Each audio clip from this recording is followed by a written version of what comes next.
I should just call this video "Watch Srish be a boomer for 15 minutes straight."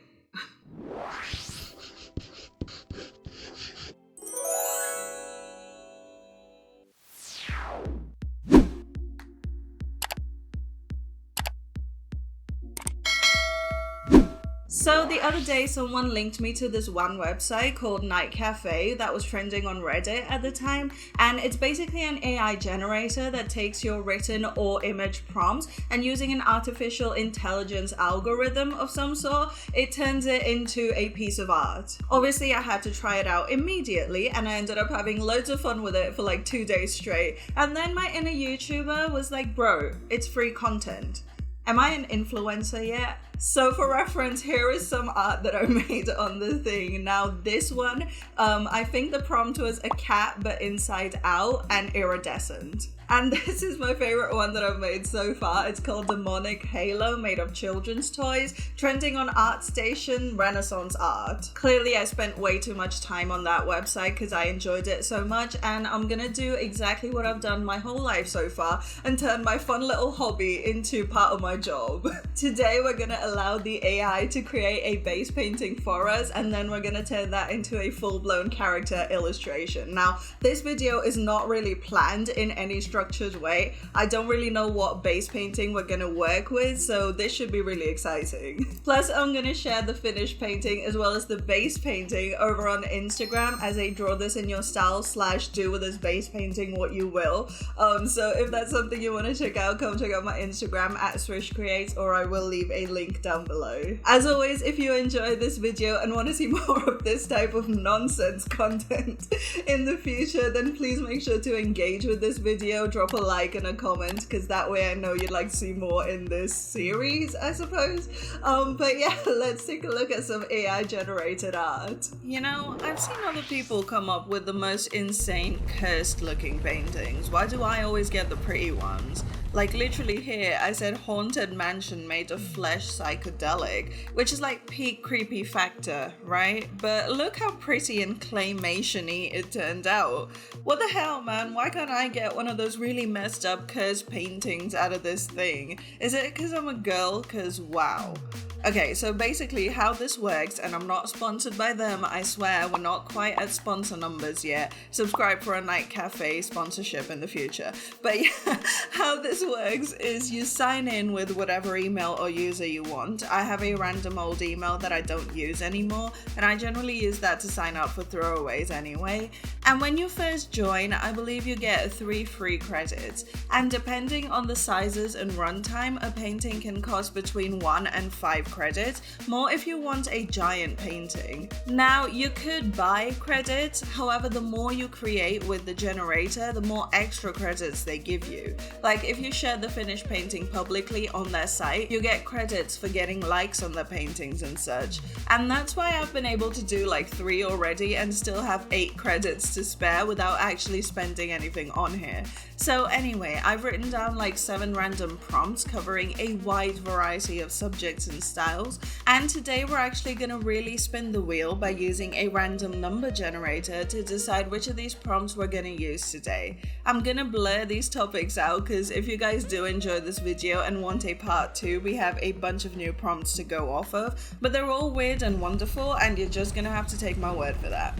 Alright, let's hop onto Chrome and find a random number generator. We'll set the parameters to go from 1 to 7 and click 3 times to generate, and boom. So the prompt we have today is lapis lazuli puppy renaissance. I'm gonna go to create, text to image, and then type in our prompt. We're gonna keep the runtime short and go to the highest resolution that 8 credits can afford us, which is a medium. I'm gonna blow this up to 8K when we paint, but let's see what it gives us. Let's hit create and give it like 15 minutes to half an hour to generate a painting. In the meanwhile, let me tell you about our sponsor, Raid Shadow Legends. Nah, I'm kidding. Like I said, no sponsors yet, but hit that subscribe button so we can actually have a sponsor.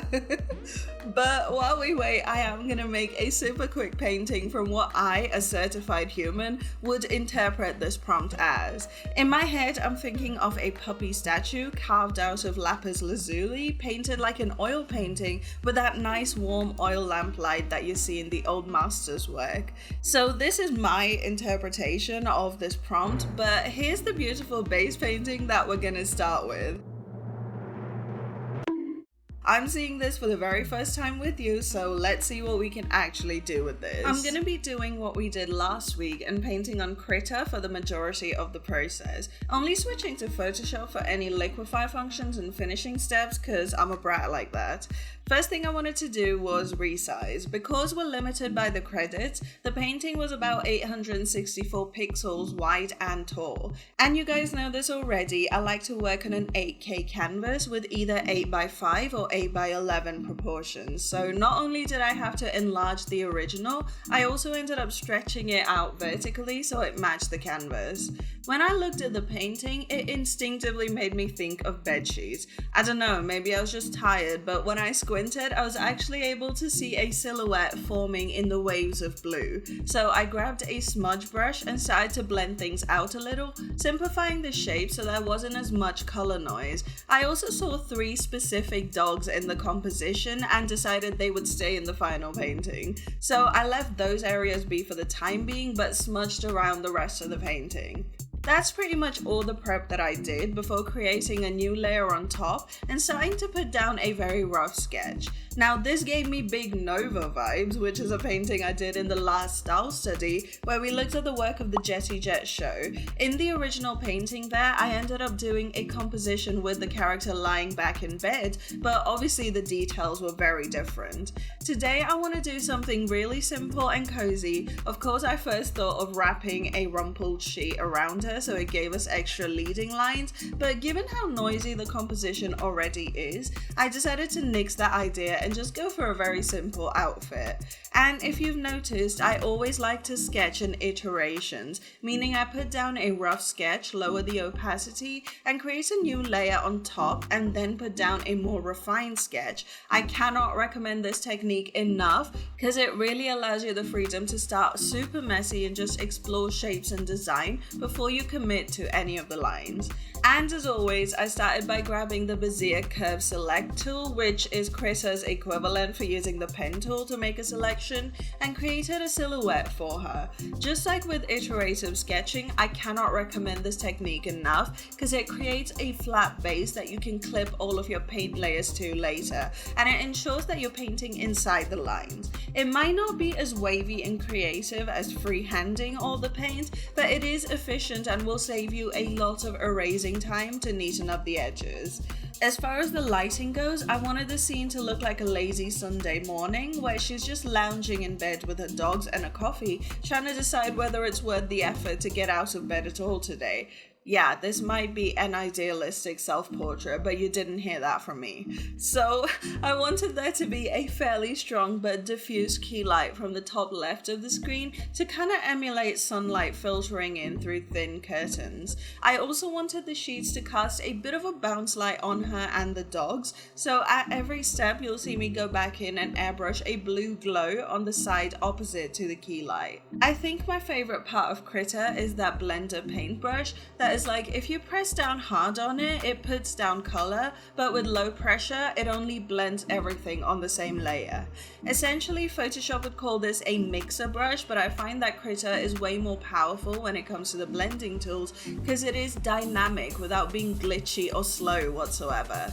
And it allowed me, among other things, to try the cut and fold technique that Cynic's design always talks about, where you put down opaque color, then blend out one edge of it, keeping the other edge hard. I love doing this with the skin in particular because it gave me smoothness without it looking overly airbrushed.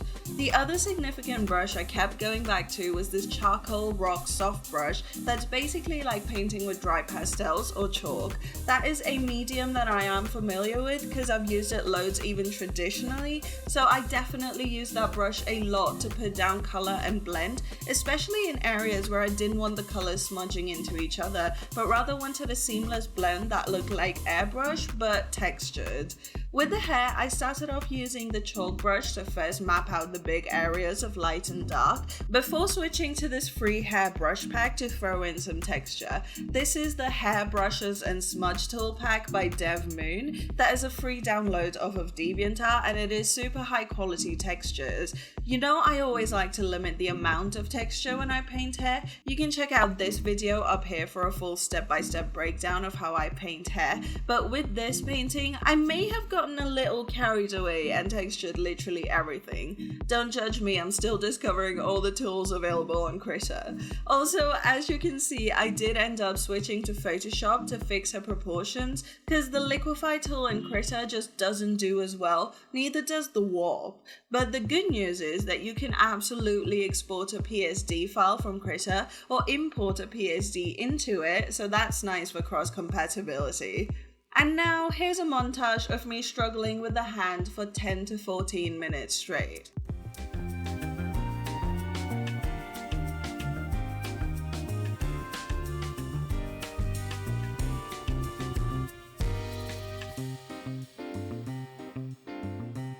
I also did end up going back and forth with the fabric of the sheets around her, trying to decide which details to keep and which ones to flatten out and get rid of. Although by far my favorite part of this painting was looking for references, because I basically got to spend 20 minutes looking at sleeping puppies. God, I love my job. With the coffee cup, I was actually surprised to be able to paint it without actually using photo reference. It just tells you how long I've been looking at cups of coffee for. But anyway, another random little function I wish Krita had is the selective hue saturation. Maybe I'm just a boomer and haven't found where it is yet, but Photoshop has this thing where in the hue saturation window, you can select specific hues and just adjust those hues. So here, for instance, I wanted to selectively desaturate the blues because they were kind of competing with the warmer tones, causing the skin to look washed out. But I was not able to do that here and had to just globally desaturate. But you know, it is one of those little details that you don't realize you need until it's not available anymore. And finally, I switched back to Photoshop for the finishing steps because I found some detailed brushes that I had saved a while ago, which were ABR files, and I wasn't really sure how to import those into Krita. If you guys know how, then please let me know in the comments below, because I miss all my old brushes. And as I mentioned, I will be putting up both the AI generated image and this finished painting over on my Instagram as a draw this in your style type deal. So please make sure you check it out and join in the fun. I want to see what you creative people come up with. But finally, after 6 hours and 17 minutes of painting, here's the finished painting, Content.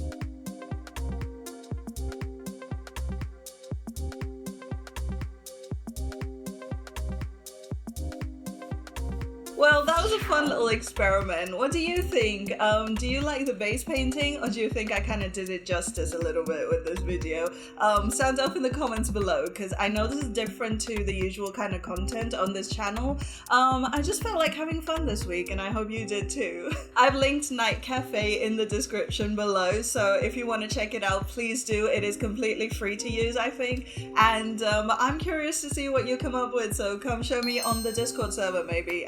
The link is in the video description. So if you've enjoyed this video and want to see more AI generated art type content, then let me know by giving this video a big thumbs up and leave a comment below. Hit that subscribe button, because if there's a part 2, you do not want to miss out. But yeah, I hope you've enjoyed this fun little video. I know it's different, but I had to kind of get it out of my system, so thank you for indulging me today, and thanks for hanging out with me today. I hope you've enjoyed it as much as I have. Check out some actual tutorials up here, and I'll see you guys on the next one. Bye!